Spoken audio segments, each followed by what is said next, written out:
آج کے اس تفصیلی جائزے میں ہم بات کرنے والے ہیں ڈرامہ سیریل ہم تم کی تیسری قسط کی۔ یہ قسط واقعی کمال کی تھی۔ اس میں خاندانی ہنگاموں اور کچھ بہت ہی سنجیدہ سماجی مسائل کو اتنے زبردست انداز میں ملایا گیا ہے کہ بس۔ تو آئیے دیکھتے ہیں کہ کیسے روزمرہ کی گھریلو نوک جھوک اچانک ایک پورے قومی مباحثے میں بدل جاتی ہے۔ شروع کرتے ہیں۔ کہانی کا آغاز ہی ایک زبردست دھماکے سے ہوتا ہے۔ ذرا تصور کریں، جو کردار عام طور پر بس گھر کے اندر ہی لڑتے جھگڑتے نظر آتے تھے، وہ اچانک سیدھا نیشنل ٹیلی ویژن کی بریکنگ نیوز پر چھا جاتے ہیں۔ نیوز رپورٹر کے یہ الفاظ دراصل اس پوری قسط کی بنیاد ہیں۔ لیکن ہاں، اس وائرل تصادم تک پہنچنے سے پہلے یہ سمجھنا بہت ضروری ہے کہ اس واقعے سے پہلے ہی اس گھر کے اندر کس قسم کی کھچڑی پک رہی تھی۔ تو سب سے پہلے بات کرتے ہیں اس بنیادی تعلیمی مسابقت کی۔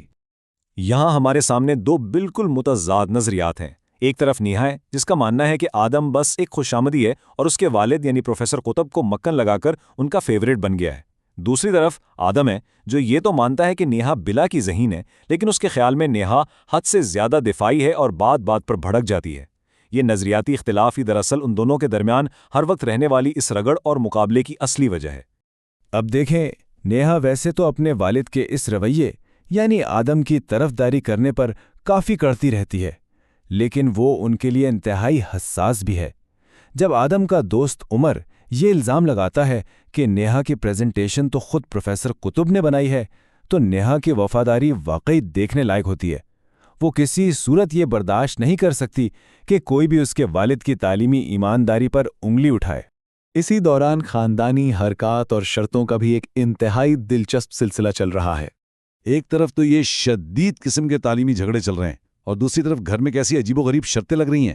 ذرا سوچئے، ایک طرف پروفیسر قطب کی وہ انتہائی سخت تعلیمی دنیا ہے اور دوسری طرف آدم کے والد ہیں جو چھت پر بیٹھے کووں کے اڑنے پر 2,000 روپے کی شرط لگا رہے ہیں۔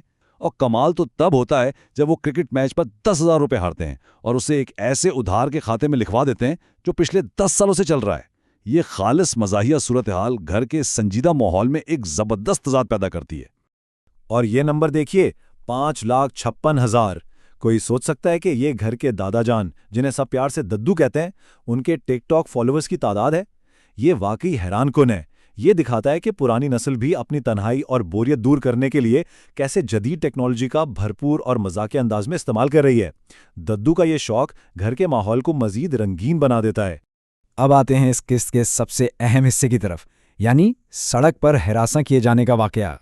ایک بالکل عام سا دن اچانک ایک بہت بڑے واقعے میں بدل جاتا ہے۔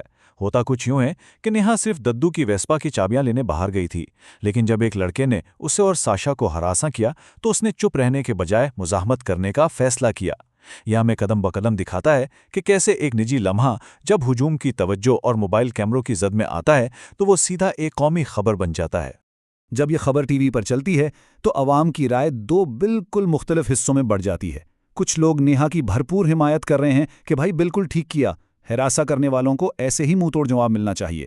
لیکن دوسری طرف کچھ ناقدین وہی پرانی سوچ دہرا رہے ہیں کہ غلطی تو لڑکی کی ہی ہے، اسے گھر سے اکیلے نکلنا ہی نہیں چاہیے تھا۔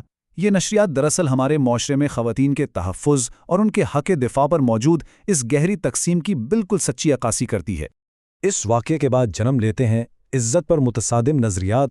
پروفیسر قطب اس پورے واقعے کے بعد شدید شرمندگی کا شکار ہو جاتے ہیں۔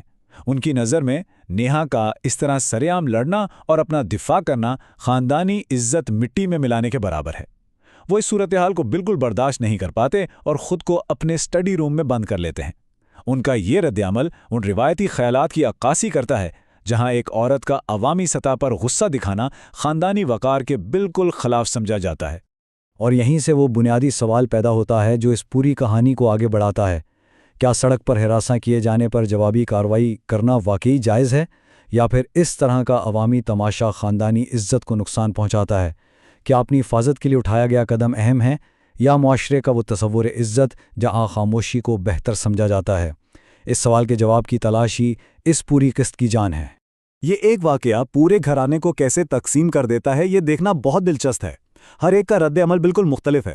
والدہ کو بس پروفیسر صاحب کی صحت اور ان کے بلڈ شوگر کی فکر لگی ہوئی ہے۔ دادا جان اسے ایک بہادری کا کارنامہ سمجھ رہے ہیں، بلکہ انہیں تو افسوس ہے کہ وہ یہ سب اپنے ٹک ٹاک کے لیے ریکارڈ کیوں نہ کر سکے۔ اور پروفیسر صاحب تو خیر مکمل صدمے میں ہیں۔ لیکن